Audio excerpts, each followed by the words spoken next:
KPM.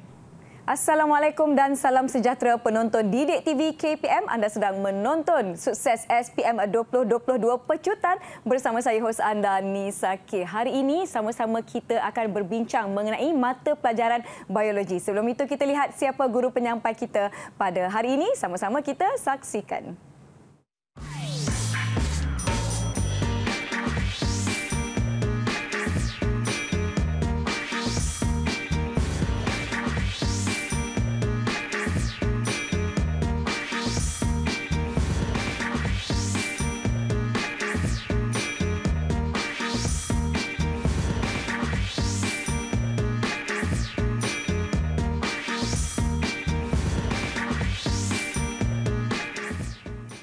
Baiklah calon-calon SPM sekalian, bagi membantu siaran kita pada hari ini, kita ada jurubahasa isyarat iaitu Cikgu Kulina dari SMK Sultan Abdul Samad Petaling Jaya, Selangor. Apa khabar Cikgu Kulina? Terima kasih sudi bersama-sama dengan kami. Jadi dengan itu ingin saya jemput atau mempersilakan guru penyampai kita pada hari ini iaitu Cikgu Muhammad Farid daripada SMK Aikroh Melaka. Selamat datang Cikgu Farid. Terima kasih Nisa. Cikgu, untuk calon-calon SPM hari ini kita akan berbincang bagi mata pelajaran biologi, betul? Ya, betul. Baik, saya tak nak buang masa, kita serahkan kepada Cikgu. Silakan Cikgu. Okey, terima kasih Nisa. Assalamualaikum warahmatullahi wabarakatuh dan salam sejahtera. Murid-murid, hari ini kita akan fokus kepada subjek biologi. Di mana fokus kita hari ini lebih kepada kertas 2. Jadi anda bersama saya Cikgu Farid dari SMK Aikroh. Jadi kita lihat apakah skop kita pada hari ini, iaitu kita hari ini akan membincangkan tentang skor biologi soalan struktur dan juga esei. Jadi fokus kita hari ini lebih kepada bahagian B dan juga bahagian C. Baik. Jadi cikgu akan bincang tentang bahagian B dan bahagian C. Terlebih dahulu ingin kita pergi lihat kepada format soalan. Jadi kalau anda lihat bahagian B ini kita ada 2 soalan dan murid-murid hanya perlu menjawab 1 sahaja soalan. Baik. Manakala bahagian C ada 1 soalan wajib yang murid-murid perlu jawab. Jadi jumlah markah yang diperuntukkan untuk bahagian B adalah 20 markah dan bahagian C 20 markah, menjadikan soalan esei berjumlah 40 markah. Okey. Kita teruskan. Dari antara tips yang cikgu boleh berikan kepada murid-murid adalah kita kuasai homeostasis. Apa itu contoh homeostasis? Jadi kita lihat, kita ada beberapa contoh homeostasis. Antaranya ialah suhu badan, aras gula, tekanan separa karbon dioksida, tekanan darah dan juga pengosmo kawal aturan air di ginjal. Baik. Jadi kalau murid-murid kuasai homeostasis ni, insya-Allah ada beberapa perkara ataupun beberapa soalan berkaitan dengan homeostasis ini murid dapat jawab dengan baik. Okey, yang kedua mungkin cikgu boleh berikan tips yang kedua iaitu kuasai mekanisme penting yang terdapat dalam biologi. Antaranya ialah pam natrium kalium, tindakan enzim, pernafasan manusia dan juga haiwan, denyutan jantung, bagaimana jantung kita berdegup. Okey, kemudian kita ada bagaimana mekanisme pembekuan darah berlaku dan juga pergerakan dan gerak alih dalam manusia dan haiwan. Pada masa yang sama untuk tingkatan 5 kita ada pembukaan dan juga penutupan stoma. Baiklah, tanpa meninggalkan masa kita lihat contoh soalan biologi untuk esei. Okey, kita lihat contoh soalan yang pertama iaitu contoh soalan bagi penyesuaian. Okey, kita lihat soalannya ialah darjah menunjukkan sejenis tumbuhan yang hidup di habitat paya. Jadi, terangkan penyesuaian daun dan akar. Jadi, kata kunci dekat situ, kata tugas dekat situ adalah terangkan. Apa yang ingin dinyatakan adalah penyesuaian daun dan juga akar tumbuhan dalam keadaan kepekatan garam yang tinggi dan juga kandungan oksigen yang rendah di habitat paya itu. Jadi markah yang diperuntukkan adalah 6 markah. Jadi murid-murid, untuk soalan ini fokus kita adalah terarah kepada daun dan juga akar dalam keadaan garam yang tinggi dan juga dalam keadaan oksigen yang rendah. Okey, kita lihat contoh jawapan. Jadi apa yang kita boleh jawab dekat sini, kita fokus pada satu-satu dulu. So kita jawab daun dahulu. Okey, yang pertama murid-murid boleh jawab daun berkutikel tebal. Okey, bila kita nyatakan fakta dekat situ, kita kena nyatakan penerangan yang sesuai, iaitu penerangannya adalah mengurangkan kadar transpirasi. Okey, daun yang kedua, ciri yang kedua adalah daun sukulen. Nah, kamu boleh tulis dekat situ, penyesuaian yang terdapat pada gambar ialah daun bersifat sukulen. Boleh dekat situ. Kemudian berikan penerangannya iaitu dapat menyimpan air yang banyak. Okey. Kemudian kita tengok penyesuaian yang seterusnya iaitu daun mempunyai struktur khas yang dinamakan sebagai hidatot. Jadi di paya ni ada struktur khas yang dipanggil hidatot, di mana hidatot ini dapat menyingkirkan garam yang berlebihan. Okey, kemudian kita ada daun tua. Daun yang tua ni ada faedahnya juga, iaitu dia dapat menyimpan garam dan pada masa yang sama apabila garam itu telah banyak, daun itu akan gugur. Okey. Jadi kalau kita tengok akar pula, akar bercabang luas. Okey, sebagai contoh dekat sini supaya dia dapat memberikan sokongan daripada tumbang di tiup angin yang kuat di kawasan pantai tadi. Okey, yang kedua kita ada akar pernafasan pneumatofor yang tumbuh tegak yang berfungsi sebagai membenarkan pertukaran gas dengan atmosfera. Jadi bila satu fakta, satu penerangan. Satu fakta, satu penerangan. Okey, kita lihat mungkin ada satu lagi ciri yang sesuai, iaitu subsel akar pokok yang terdapat pada paya bakau ini mempunyai kandungan garam yang lebih tinggi daripada air laut. Jadi bila kandungan garam dia tinggi, maka dia dapat mengelakkan subsel akar kehilangan air secara osmosis. Okey, itu penyesuaian yang pertama. Okey, untuk soalan yang kedua murid-murid, kita lihat kepada rajah, iaitu rajah ini dia menunjukkan kepada tisu X dan juga tisu Y. Jadi bila dia menunjukkan pada tisu X dan tisu Y, soalan dia adalah terangkan dua penyesuaian tisu X dalam pengangkutan air dan garam mineral serta dua penyesuaian tisu Y untuk pengangkutan bahan organik. Jadi apa yang kita boleh nyatakan dekat sini, fokus pada penyesuaian X dan juga penyesuaian Y. Okey, untuk penyesuaian X kita lihat X ini tersusun memanjang dari hujung ke hujung untuk membentuk turus yang berterusan. Jadi bila tersusun memanjang dari hujung ke hujung, dia dapat mengangkut air dari akar kepada daun. Jadi kenal pasti dulu apakah tisu X. Okey, pada masa yang sama dia mempunyai penebalan lignin yang tidak sekata untuk memberikan kekuatan supaya tidak ranap ataupun menyokong pokok daripada lenturan. Okey, kemudian kita tengok penyesuaian yang seterusnya, iaitu mempunyai trakit dan penebalan lignin dan juga liang untuk membenarkan pergerakan air ke sel trakit yang bersebelahan. Okey, tadi kita dah fokus pada tisu X, sekarang ni kita fokus pada tisu Y. Tisu Y, kenal pasti dulu apakah tisu Y, iaitu phloem. Jadi phloem ini mempunyai tiup tapis yang tidak mempunyai nukleus, ribosom dan vakul. Tujuannya untuk apa? Untuk memudahkan sukrosa melalui tiup tapis tersebut. Okey, yang kedua kita ada mempunyai plat tapis berliang daripada kedua-dua hujung supaya apa? Supaya membolehkan sebatian organik mengalir dari satu tiup tapis ke tiup tapis yang seterusnya. Okey, dan penyesuaian yang terakhir mungkin dekat situ mempunyai sel rakan. Jadi sebelah phloem ni ada sel rakan yang mempunyai banyak mitokondria. Bila dia mempunyai banyak mitokondria, maka dia dapat membekalkan tenaga yang mencukupi untuk pengangkutan sukrosa secara pengangkutan aktif. Okey, jadi kita tengok contoh soalan perbandingan. Saya bagi satu contoh, mungkin Nisa sempat okey, kita bagi satu contoh untuk murid-murid semua. Soalan perbandingan dekat sini kita ada gambar, iaitu gambar Raja 1 menunjukkan perkembangan yang berlaku dalam M dan gambar Raja 2 ini menunjukkan perkembangan yang berlaku dalam N. Jadi kenal pasti dulu apakah M, apakah N. Kemudian kaitkan dengan Raja 1 dan juga Raja 2. Okey. Jadi murid-murid, soalan kata banding dan beza. Kalau banding dan beza mesti ada persamaan dan juga perbezaan. Jadi markah yang diperuntukkan adalah 8 markah. Jadi untuk soalan ini murid-murid, kita mulakan dengan persamaan dulu. Mudah saja, ayatnya gunakan perkataan kedua-duanya ataupun kedua-dua rajah menunjukkan apa. Jadi lagi kat sini kedua-duanya menjalani proses mitosis, kedua-duanya menjalani proses meiosis dan kedua-duanya menghasilkan gamet untuk persenyawaan tumbuh-tumbuhan. Manakala bila dah ada persamaan, kita jawab pula perbezaan. Jadi perbezaan murid-murid boleh buat dalam bentuk ayat ataupun jadual yang lengkap. Ini penting, jadual mesti berfungsi dan mempunyai ayat yang lengkap. Okey, contoh kita lihat. Okay, yang pertama kita lihat gambar Raja 1, iaitu merupakan proses pembentukan debunga. Lawan dia pembentukan pundi embrio. Okey, perbezaan yang kedua adalah berlaku di mana? Berlaku di pundi debunga di enter dan berlaku di tisu nucellus dalam ovule. Perbezaan ketiga melibatkan sel induk microspora dan lawan dia adalah melibatkan sel induk megaspora. Okey, perbezaan-perbezaan lain anda boleh lihat di situ, menghasilkan 4 sel microspora yang tetrad ataupun menghasilkan 4 sel megaspora dan setiapnya akan berkembang menjadi 4 debunga, dan untuk Rajah 2 tadi dia menghasilkan 1 sel megaspora berkembang manakala megaspora yang lain akan merosot. Okey, dan nukleus debunga bermitosis sekali, lawan dia adalah nukleus sel megaspora bermitosis sebanyak 3 kali.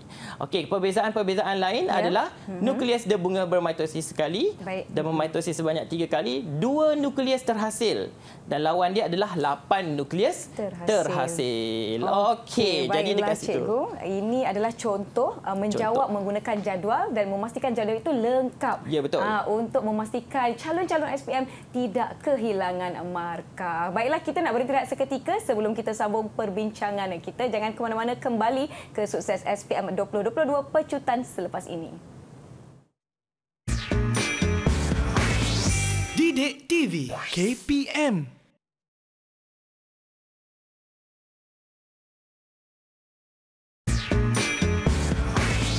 Didik TV KPM. Anda sedang menonton Sukses SPM 2022 pecutan bersama saya Nisa K dan Cikgu Farid membincangkan mata pelajaran biologi memfokuskan kepada bahagian B dan C di kertas 2. Kita tak nak buang masa, Cikgu Farid, kita bersedia? Bersedia. Baik, jom kita teruskan. Okey, kita teruskan ya murid-murid. Jadi murid-murid kita akan fokus kepada soalan esei berbentuk proses pula. Okey, untuk soalan esei berbentuk proses harus murid-murid kuasai proses-proses penting yang terdapat dalam biologi, kuasai gambar, kuasai proses, barulah murid-murid boleh menjawab kertas 2 dengan baik. Okey, kita lihat contoh yang pertama.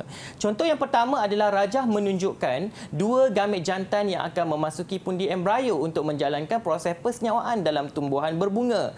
Terangkan proses persenyawaan tersebut.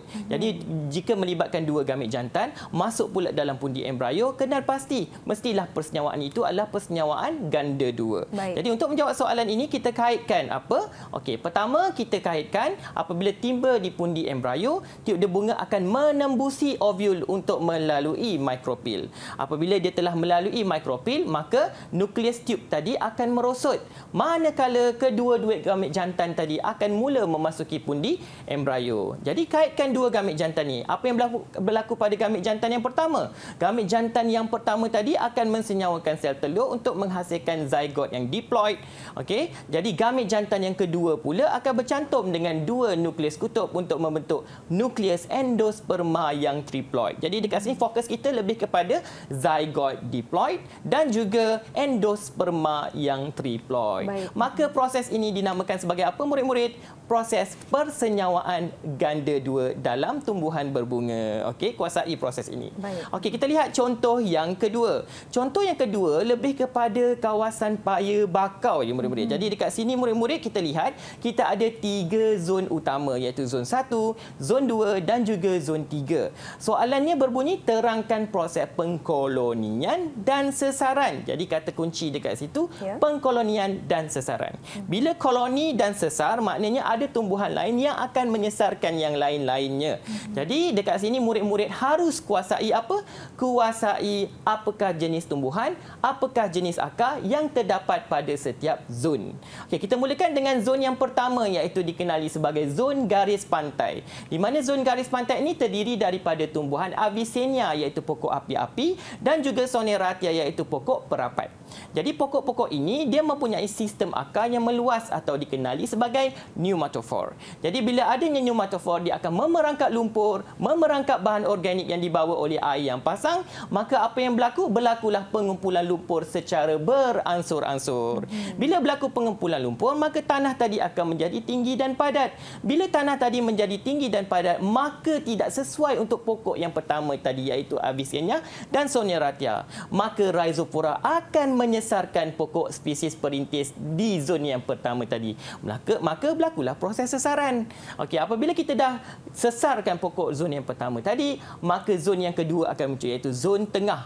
Zon tengah pula terdiri daripada pokok Rhizopora. Rhizopora ni dikenali sebagai pokok bakau minyak. Apa ciri-ciri akar dia? Dia ada akar jangkang yang berselirat di mana akar ini akan memerangkap ranting, lumpur dan juga tanah. So bila diperangkap ranting, lumpur dan juga tanah, maka dia akan menyekat aliran-aliran arus dan menyebabkan berlaku pemendapan yang lebih pantas. Bila berlaku pemendapan, maka tebing tadi akan menjadi lebih tinggi dan kurang sesuai sesuai untuk pokok ini tumbuh. Maka apa yang berlaku murid-murid? Dapatkan, ramalkan apa yang berlaku. Akan berlaku proses sesaran lagi. Iaitu tanah tadi menjadi tidak sesuai, maka Bruguiera pula akan menyesarkan atau menggantikan pokok Rhizophora tadi. Jadi dekat sini, zon belakang pun akan terbentuk. Jadi murid menjawab soalan apabila zon 3 tadi terbentuk. Apa itu zon 3? Zon belakang. Jadi kuasai nama pokok, kuasai jenis akar. Jadi apa yang akar tu buat? Perangkap lumpur, tebing tanah jadi tinggi, tak sesuai untuk hidup, berlaku proses sesaran. Itu saja yang harus murid-murid ingat. Okey.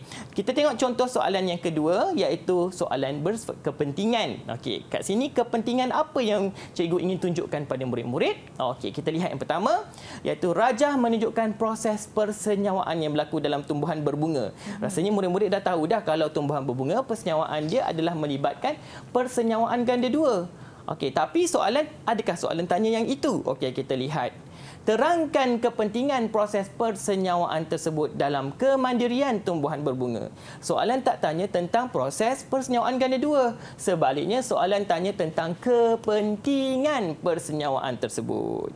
Jadi, murid kaitkan dengan apa? Dengan nukleus diploid dan juga triploid yang murid-murid terangkan dalam persenyawaan ganda dua. Markah yang diperuntukkan ialah 4 markah. Okey, kita lihat contoh jawapan yang boleh diketengahkan di sini. Okey, kepentingan yang pertama adalah untuk persenyawaan satu gamet jantan dan sel telur menghasilkan zygot yang diploid. Okey, kita lihat untuk apa. Okey, yang pertama, maklumat genetik dapat diturunkan dari generasi ke generasi dan mengekalkan keadaan haploid dalam gamet untuk membentuk zygot yang diploid. Ini untuk gamet jantan yang pertama yang mensenyawakan sel telur menghasilkan zygot diploid. Okey, jadi satu adalah fakta, dua lagi adalah penerangan berkaitan dengan fakta tersebut. Okey, kita lihat pula kepentingan yang kedua. Persenyawaan satu gamet jantan dan 2 nukleus tube akan menghasilkan tisu endosperma yang triploid. Jadi dekat sini tujuan dia untuk apa? Jadi tisu endosperma tadi digunakan untuk berkembang sebelum biji benih menjadi matang dan juga digunakan untuk perkembangan embrio dalam tumbuhan berbunga. Pada masa yang sama, murid-murid, kita boleh nyatakan dekat sini tisu endosperma juga tersimpan dalam cotyledon dan digunakan untuk percambahan biji benih. Okey, dan pada masa yang sama juga ia membolehkan embrio bertahan dalam jangka masa yang panjang dalam keadaan yang tidak sesuai untuk percambahan biji benih. Jadi dekat sini ada 2 kepentingan utama, Nisa. Tadi satu nukleus triploid, satu lagi endosperma yang triploid tadi, nukleus diploid dan endosperma yang triploid. Okey. Kita lihat pada soalan kepentingan yang kedua. Tengok gambar ni, kita dah tahu dah gambar apa. Kat sini kita ada cambium gabus, cambium vascular, ada phloem primer, phloem secunda. Jadi murid-murid dalam minda murid-murid dah boleh nyatakan bahawa ini adalah berkaitan dengan pertumbuhan primer atau pertumbuhan secunda. Disebabkan ada secunda dekat situ, jadi highlight kita ataupun tumpuan kita lebih kepada pertumbuhan secunda. Okey, apa soalan nak tanya dekat sini? Okey, soalan nak tanya terangkan kepentingan pertumbuhan tersebut. Yang pertama, murid-murid kenal pasti dulu apakah jenis pertumbuhan yang dialami oleh pokok ini. So bila murid-murid dah kenal pasti apakah jenis pertumbuhannya, maka barulah murid-murid boleh kaitkan dengan jawapan murid-murid. Okey, kita lihat contoh jawapan yang boleh kita ketengahkan. Okey, yang pertama, apabila ada kepentingan pertumbuhan sekunda, maka kepentingan dia adalah memberikan kestabilan. Macam pokok-pokok balak yang besar, dia stabil sebab apa? Sebab ada kepentingan pertumbuhan sekunda ini. Maka murid-murid bila dia dapat memberikan kestabilan dan sokongan, maka diameter pokok itu sebenarnya akan bertambah dan sesuai dengan ketinggian pokok yang hidup tersebut. Okey, jadi bila diameter dia bertambah, maka dia dapat berikan kestabilan dan sokongan. Okey, kepentingan yang kedua adalah menghasilkan tisu xylem dan phloem secara berterusan. Bila adanya tisu xylem dan tisu phloem secara berterusan, maka dapat menggantikan tisu xilem dan phloem yang rosak. Okey. Okey, kita lihat apakah kepentingan lain. Okey, kepentingan seterusnya adalah menghasilkan kulit kayu yang kuat dan tebal. Kita tahu pokok balak antara contohnya kulit kayu dia memang kuat dan tebal. Jadi dekat sini untuk apa? Untuk memberikan perlindungan kepada pokok tersebut untuk tidak kehilangan air secara berlebihan ataupun ada kecederaan fizikal akibat daripada serangan patogen dan sebagainya. Okey. Dan kepentingan yang keempat, dia mampu hidup lebih lama. Kalau kita tengok pokok balak ni, dia boleh hidup dalam tempoh yang lama. Jadi dekat sini penting untuk dia untuk meningkatkan peluang bagi dia menghasilkan biji benih. Okey, itu berkaitan dengan apa? Kepentingan pertumbuhan sekunder. Baiklah, cikgu. Berdasarkan contoh jawapan yang telah cikgu terangkan, boleh tak Nisa tanya satu soalan? Boleh ke calon-calon SPM menjawab dalam bentuk point? Atau perlu menulis dalam bentuk perenggan? Okey, Nisa. Jadi untuk perhatian murid-murid semua, apa yang cikgu ingin cadangkan pada murid-murid ialah pertama, menjawab dalam ayat yang lengkap. Bila murid-murid menjawab dalam bentuk point, maka murid-murid akan lebih cenderung untuk membuat ayat yang terlalu pendek dan ringkas. Jadi cadangan saya adalah jawab dalam bentuk ayat lengkap. Dan asalkan murid menulis dengan baik, menulis berdasarkan pengetahuan biologi yang baik, maka murid akan dapat menjawab soalan kertas 2 dengan baik. Ya, dan dapat markah. Ya, dapat markah itu yang penting. Yang mungkin. Baiklah, calon-calon SPM, kita akan beristirahat seketika. Yang di rumah jangan ke mana-mana. Kembali selepas ini ke Didik TV KPM. Didik TV KPM.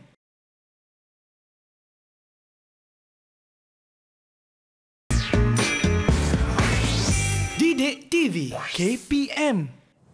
Bersama saya Nisa K dan Cikgu Farid untuk sukses SPM 2022 pecutan mata pelajaran biologi, kita memfokuskan kepada kertas 2 untuk bahagian B dan C. Kita akan teruskan ya Cikgu Farid untuk berkongsi kepada calon-calon SPM contoh soalan dan juga contoh jawapan. Kita teruskan Cikgu, silakan. Baiklah, terima kasih Nisa. Sama-sama. Jadi murid-murid, kita teruskan dengan perkongsian untuk soalan esei kertas 2. Apakah contoh yang ingin saya ketengahkan pada hari ini? Jadi murid-murid, kita lihat kepada contoh soalan kelestarian alam sekitar. Kalau kita lihat Nisa, kelestarian alam sekitar ni skop dia adalah sangat luas. Dia boleh melibatkan teknologi hijau, dia boleh melibatkan amalan-amalan teknologi hijau sama ada di rumah ataupun di sekolah, dia boleh melibatkan pencemaran-pencemaran yang berlaku dalam alam sekitar dan sebagainya. Sangat luas, sangat banyak. Jadi soalan-soalan dia mungkin bersifat lebih terbuka. Dan dikaitkan dengan isu-isu semasa pencemaran-pencemaran yang berlaku di dunia ini murid-murid. Jadi apa nasihat yang ingin saya berikan kepada murid-murid ialah pertama, lengkapkan pengetahuan anda dengan isu-isu semasa berkaitan dengan kelestarian alam sekitar, berkaitan dengan teknologi hijau, berkaitan dengan pencemaran-pencemaran yang terdapat di bumi ini. Jadi kita lihat contoh soalan yang pertama. Okey, contoh soalan yang pertama lebih kepada aktiviti ataupun mungkin aktiviti yang boleh dilakukan di rumah ataupun di sekolah. Jadi fokus kita terarah kepada apa? Kepada ekoenzim. Jadi dalam soalan ini murid-murid, dia berikan rajah, dia berikan bahan dan radas, pada masa yang sama dia berikan langkah-langkah. Cuma dalam gambar tersebut tidak ditunjukkan langkah dengan lengkap. Jadi berdasarkan rajah, ayat tu dikata berdasarkan rajah, mesti rujuk rajah. So huraikan bagaimana anda boleh menghasilkan pembersih ekoenzim. Jadi pembersih ekoenzim ni mungkin ada yang pernah buat, ada yang tak pernah buat di rumah. Jadi kita tengok bila gambar ini telah memberikan bahan, jadi seharusnya murid menggunakan semua bahan yang telah dibekalkan sepenuhnya. Kemudian lihat pada proses yang telah diberikan, kerana apa? Kerana gambar yang diberi dalam soalan memberi peluang kepada calon untuk menjawab dengan lebih baik. Okey, kita lihat kita ada parutan kulit lemon dan oren, kita ada gula perang, kita ada yeast, kita ada air suam. Dan bahan-bahan ini mudah didapati di rumah masing-masing. Pada masa yang sama kita ada botol plastik dekat situ. Mungkin botol plastik tu adalah botol plastik 2 liter. Dia besar sikitlah. Okey, jadi dekat sini kalau kita tengok proses, ada gambar, ada bahan, depan ada botol plastik, kemudian ada corong turas dekat atas tu, kemudian ada penutup, kemudian kita ada penapis dan akhir sekali ada bekas kedap udara. Jadi gambar ni dah memudahkan murid-murid sebenarnya. Jadi perlu buat ayat yang lengkap saja. Okey, mari kita buat eco-enzim. Okey, kita lihat. Apabila kita nak buat eco-enzim, lihat pada peruntukan markah. Lebih tak apa, jangan kurang. Okey. Jadi ayat yang pertama, fokus kita ialah campurkan semua bahan tadi. Jadi bila campurkan semua bahan, pastikan murid-murid ikut sukatan yang telah diberikan dalam gambar. Okey, contohnya kita campurkan 300 gram kulit lemon orange, 100 gram gula perang, 3 gram yeast dan juga 1 liter air suam ke dalam botol plastik 2 liter. Lepas campur, lepas campur tadi kita tengok apa kita buat. Okey, kita tutuplah. Lepas betul. Kita tutup dengan ketat, apa kita buat? Kita goncangkan. Jadi kat sini lebih banyak kepada kata kerja. Okey, kita goncangkan botol dengan kuat selama beberapa minit sehingga gula perang tadi larut. Lepas kita goncang dengan kuat selama beberapa minit, maka kita bukalah penutup tadi. Tujuan dia untuk apa? Untuk kita lepaskan tekanan yang terdapat dalam botol tadi. Bila kita dah buka, maka kita buang gas tadi setiap 3 kali sehari selama 2 minggu. Jadi hari-hari kena buat 3 kali, 3 kali, 3 kali. Okey, jadi selepas 3 minggu, apa yang kita letakkan di mana? Kita letakkan botol tadi dalam tempoh 2 minggu tadi, kita letakkan pada tempat yang bersuhu 35 darjah Celsius. Contohnya di mana? Di atas peti sejuk rumah masing-masing. Jadi suhu dekat situ adalah 35 darjah Celsius. Okeylah. Jadi lepas 2 minggu murid-murid, tapislah tadi, ada penapis tadi dalam gambar. Jadi kita tapis dulu parutan kulit buah lemon dan juga oren tadi. Kemudian apa yang kita buat? Kita simpan dalam bekas yang kedap udara. Lepas ni kita dah boleh guna dah. Jadi kita guna untuk apa ni, Sah? Kita guna untuk membersihkan lantai. Jadi proses ni ada kaitan dengan kelestarian alam, ada kaitan dengan amalan teknologi hijau. Jadi lepas ni kalau ada parutan kulit lemon dan oren, janganlah terus buang. Boleh cubalah resepi yang telah diberikan tadi. Okey, kita teruskan dengan soalan yang kedua. Soalan yang kedua ni mungkin agak berat sedikit, iaitu Raja menunjukkan pelan tindakan dasar sekuriti makanan negara. Dengar pelan tindakan dasar kan, dasar sekuriti makanan negara ada dalam silibus biologi. Jangan lupa baca, jangan tengok saja. Okey, jadi dekat sini kita ada pelan tindakan dasar sekuriti makanan negara pada tahun 2021 hingga 2025. Jadi soalan yang ingin tanyakan tentang apa? Bila keluar soalan ni, soalan pertama, apakah yang dimaksudkan oleh sekuriti makanan? Jadi murid-murid perlu tahu apa itu sekuriti makanan dulu, baru kita boleh jawab soalan-soalan yang lain. Iaitu sekuriti makanan ni lebih kepada apa? Ketersediaan makanan, capaian makanan dan penggunaan makanan tersebut. Jaminan penggunaan makanan tersebut.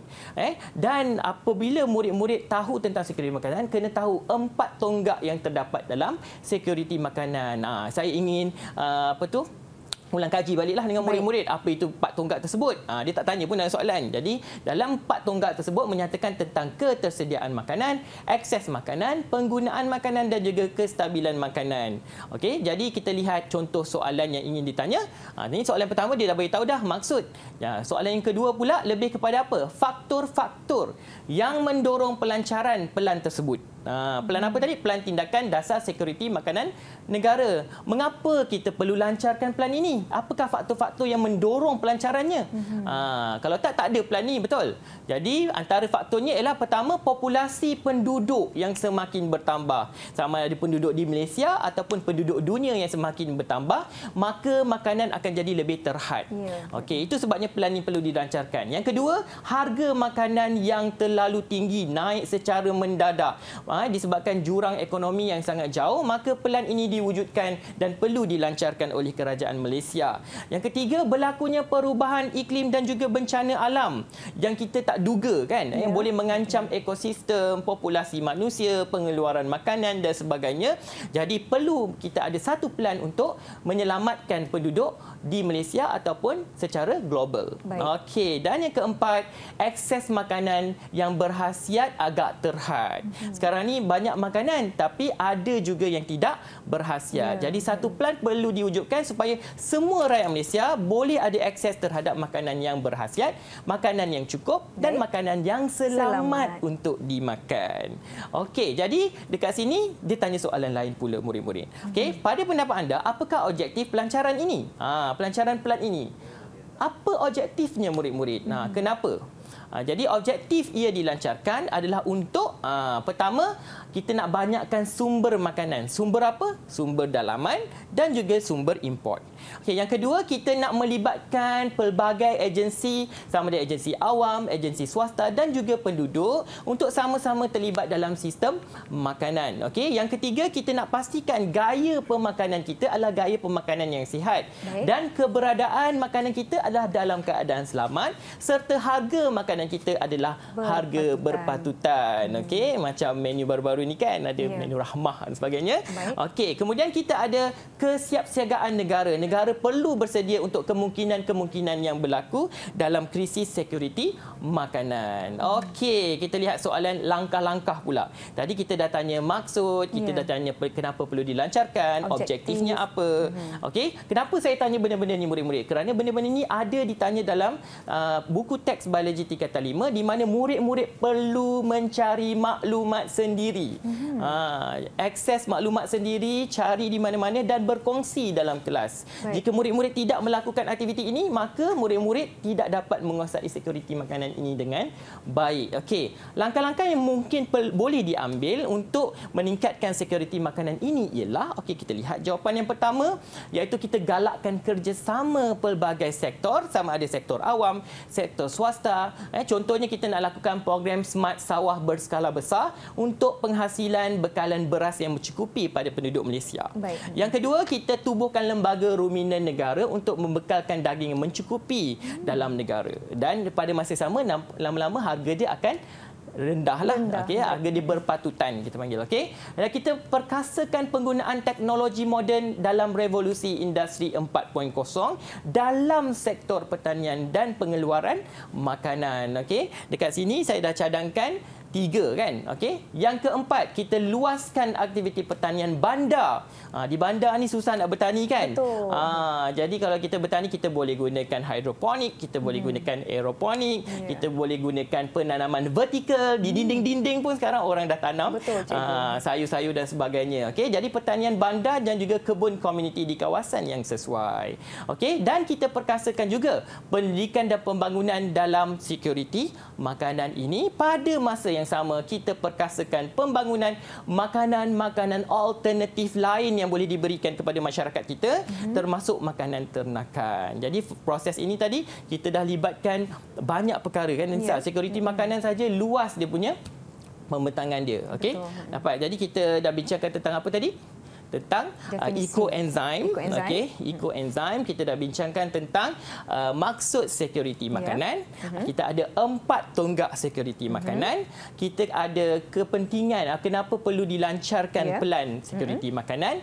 Kita ada objektif lancaran pelan tersebut dan langkah-langkah yang boleh diambil untuk memastikan bahawa sekuriti makanan ini difahami oleh masyarakat Malaysia. Okey, jadi dekat sini murid-murid, penting untuk murid-murid semua kuasai konsep-konsep asas berkaitan dengan teknologi hijau. Sebagai contoh, murid-murid boleh kuasai tentang apa, Nisa? Tentang bangunan hijau.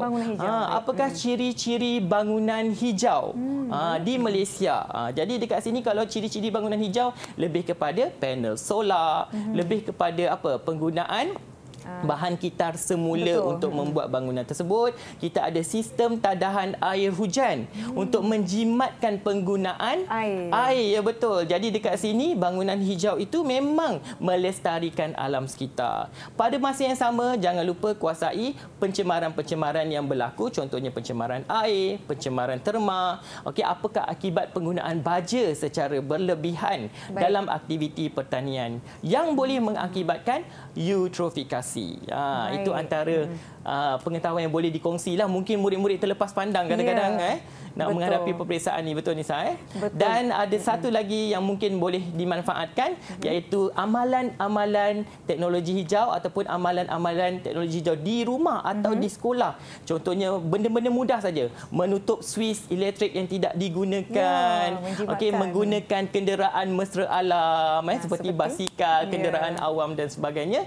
Jadi jangan lupa lupa kuasai benda-benda ini, Nisa. Ini satu topik yang sangat-sangat menarik kerana penguasaan terhadap topik ini ianya sangat luas. Betul. Jadi murid-murid boleh lengkapkan penguasaan dan memahami topik yang telah dibincangkan oleh Cikgu Farid. Baiklah murid-murid di rumah, calon-calon SPM, kita nak rehat seketika. Yang di rumah jangan ke mana-mana. Jumpa selepas ini Didik TV KPM. Didik TV KPM.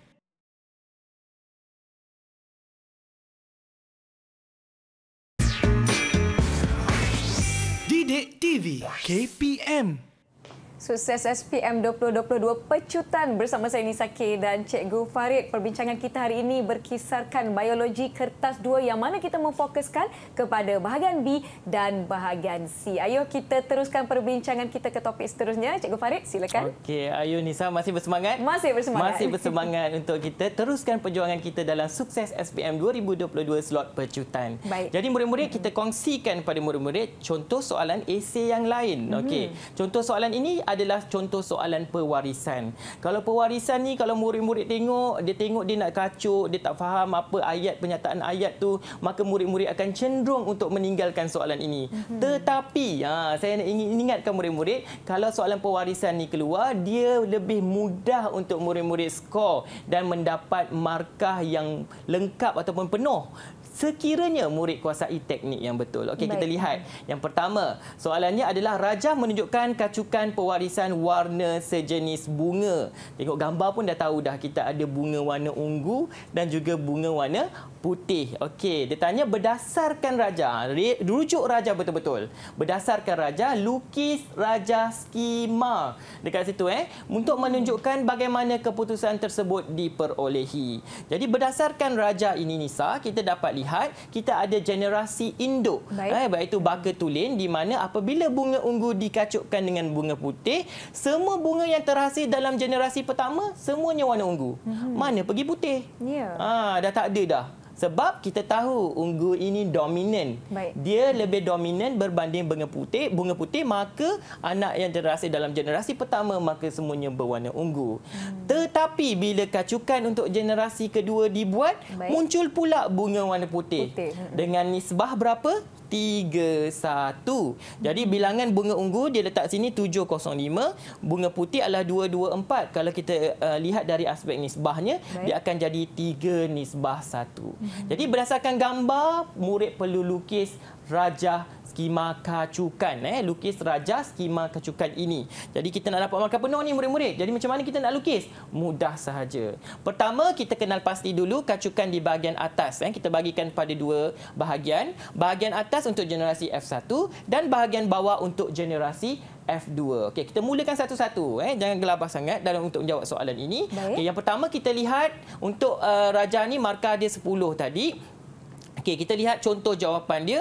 Jadi contoh jawapan pertama, murid-murid buat petunjuk dulu. Petunjuk ini kita nyatakan dulu apakah huruf yang kita nak gunakan, genotip yang kita nak gunakan, di mana huruf tadi B besar adalah alel dominan bagi trait warna ungu dan B kecil untuk alel resesi bagi trait warna putih.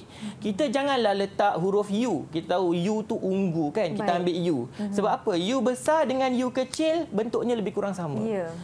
Dan saya takut murid-murid akan berlaku kesilapan ataupun guna huruf P putih. Huruf P besar dengan P kecil, kalau murid-murid salah tulis, dia seakan-akan sama. Jadi murid-murid cenderung untuk lakukan kesilapan. Kalau B besar dengan B kecil ni, nampak ada beza dia. Okey. Jadi kita buat petunjuk dulu. Selepas kita buat petunjuk, baru kita buat rajah skema kacukan. Okey, kita tengok untuk yang bahagian generasi pertama tadi, kita lihat bunga ungu, kita letak fenotip dulu. Fenotip bunga ungu adalah ungu. Fenotip bunga adalah ungu dan putih, dan genotip dia iaitu genotip yang ingin dibawa oleh bunga ungu adalah yang ini baka tulen. Kalau baka tulen B besar. Kedua-duanya adalah huruf besar. Kalau baka tulen bagi alel resesif adalah B kecil. Yang ungu tadi dominan. Turunkan dia punya gamet melalui melalui proses meiosis, kita akan dapat B besar B kecil. Kita buat persenyawaan, maka genotip yang terhasil untuk generasi F1 adalah B besar B kecil. Jadi itu sebab kita dapati bunga generasi F1 tadi semua warna ungu. Sebab apa? Ada allele dominan B besar dekat depan. Jadi allele resesi ini tidak dapat menunjukkan cirinya. Jadi untuk generasi F1 ni, generasi pertama ni dah selesai. Jadi murid-murid, cikgu ingin ingatkan, kalau rajah skema kacukan, murid lebih cenderung buat yang bahagian ini saja. Tapi bahagian tepi ni, aspek-aspek ni, perkara-perkara ni murid-murid tak letak. Itu yang menyebabkan murid akan kehilangan markah. Jadi buat dengan lengkap. Fenotip induk, genotip induk, meiosis, gamet, persenyawaan, genotip F1 dan juga fenotip F1. Ini untuk generasi pertama. Sama juga proses yang berikutnya. Jadi proses yang berikutnya kita dapat berapa tadi nisbah? 3:1. 3 bunga ungu, 1 bunga putih. Bunga putih pula muncul balik pula dalam generasi kedua. Generasi pertama tak ada pun bunga putih. Okey, jadi kita nak buat kacukan apa? Kacukan sesama sendiri F1 ini, generasi pertama ini. Jadi dekat sini kita kacukkan sesama dia.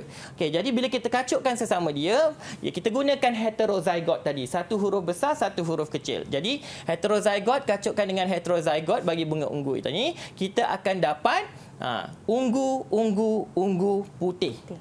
Okey. Satu lagi peringatan yang saya nak beri, kalau kita dah buat kacukan ni, garisan ni jangan salah.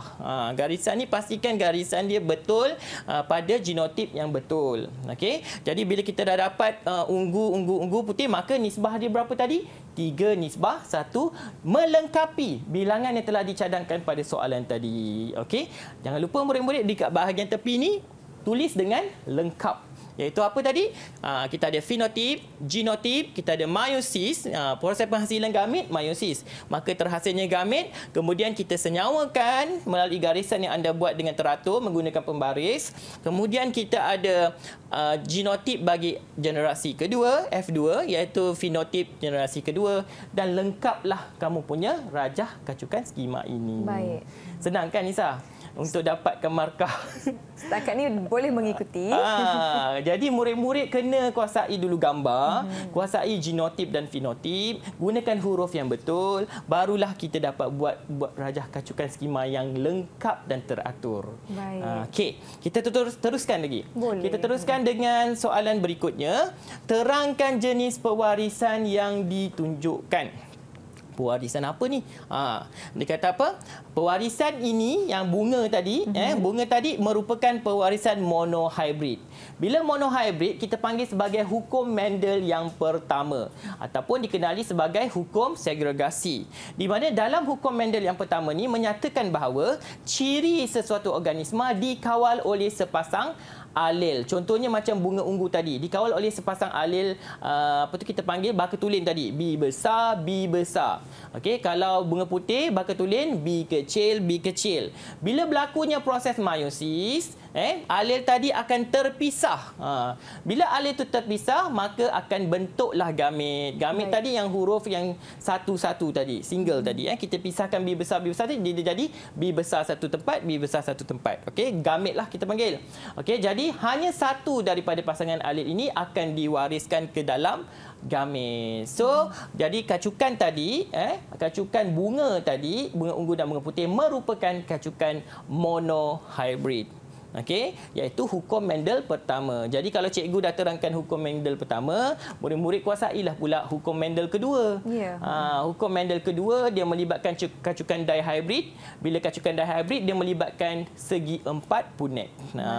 Segi empat punet. Jadi kalau dihybrid ni dia panjang sikitlah, tapi bendanya mudah saja kalau kamu kuasai genotip dengan baik. Okey. Okey, kita lihat soalan yang berikutnya. Ahmad mempunyai kumpulan darah A berkahwin dengan Siti, kumpulan darah B. Ahmad kahwin dengan Siti. Ahmad darah A, Siti darah B. Tiba-tiba soalan tanya, dengan melukis rajah skema, terangkan kemungkinan pasangan ini mendapat anak yang mempunyai kumpulan darah O. A kahwin dengan B, dapat anak darah O. Jadi dekat sini macam mana tu Nisa kan? Jadi murid-murid kacukkan A, B tak dapat pula darah O. Sebab apa?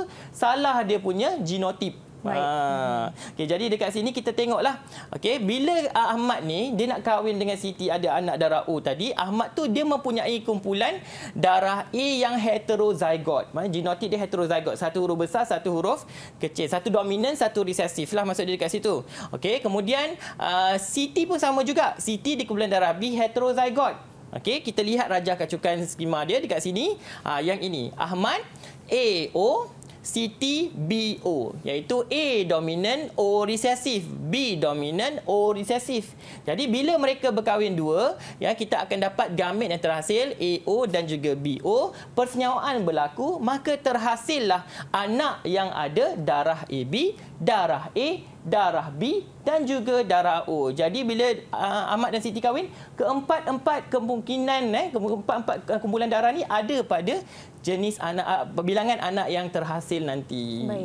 Jadi kemungkinan untuk dapat darah O pun ada. Okey, ini soalan berkaitan dengan apa tadi? Berkaitan dengan kumpulan darah. Okey, kita lihat satu lagi contoh soalan, iaitu contoh teknologi genetik. Teknologi genetik pun antara teknologi yang sedang berkembang di Malaysia. Melalui kajian penyelidikan di universiti. Kalau anda berminat boleh teruskan dalam bidang teknologi genetik ini. Okey, kita lihat soalannya. Rajah menunjukkan contoh makanan terubah suai genetik. Bincangkan kelebihan penghasilan makanan terubah suai genetik terhadap kehidupan manusia. Dia bagi jagung dan juga tomato. Jadi dekat sini kita lihat kelebihan saja. Fokus pada kelebihan. Jangan cerita pasal keburukan dia. Okey, jadi kebaikan dia apa? Iaitu meningkatkan jangka hayat dan tidak mudah rosak. Dia ada meningkatkan kualiti nutrisi di mana ada vitamin, ada karbohidrat dan juga ada protein. Kemudian kita ada meningkatkan hasil keluaran pertanian dan juga bekalan makanan. Okey. Kemudian kita ada menghasilkan tumbuhan rintang terhadap makhluk perosak atau serangga, cuaca dan juga penyakit. Dia ada tanaman mempunyai toleransi terhadap herbicide dan juga logam berat. Okey, dan juga dia akan mengurangkan kos ekonomi, jejak karbon di mana kurang pembukaan tanah dan penggunaan pestisida ataupun racun. Jadi dekat sini ini antara kelebihan-kelebihan yang terdapat dalam makanan terubah suai genetik. Baiklah, itu dia Cikgu Farid telah pun membincangkan contoh-contoh soalan sepanjang episod kita pada hari ini. Diharapkan calon-calon SPM yang sedang menonton dapat, orang kata apa, pelbagai input untuk membantu anda menjawab soalan. Sedikit rumusan Cikgu Farid dan pesanan kepada calon-calon SPM di luar sana. Okey, sedikit rumusan dan pesanan daripada saya Cikgu Farid. Apa yang ingin saya ingatkan kepada murid-murid adalah yang pertama, bila soalan bahagian B menghendaki murid-murid menjawab satu soalan saja daripada dua pilihan, maka jawablah satu sahaja. Pilih satu soalan yang murid-murid boleh fokus dan jawab secara maksimum. Dan jangan lupa sebelum kita jawab soalan esei ini, rangka dulu jawapan anda dengan baik dalam kertas soalan, kemudian pindahkan jawapan anda ke dalam kertas jawapan. Jangan terus tulis dalam kertas jawapan. Okey? Kemudian bila kita menjawab, murid-murid mesti berdasarkan pengetahuan biologi yang anda pelajari di sekolah bersama dengan guru anda. Baiklah, terima kasih kita ucapkan kepada Cikgu Muhammad Farid dari SMKI Keruh Melaka di atas perkongsian pada hari ini buat calon-calon SPM 2022, dan juga terima kasih jurubahasa isyarat kita Cikgu Kulina dari SMK Sultan Abdul Samad Petaling Jaya, Selangor. Selamat maju jaya ni saya ucapkan kepada calon-calon SPM di luar sana. Semoga kita bertemu lagi. Assalamualaikum dan salam sejahtera. Jumpa lagi. Terima kasih Cikgu.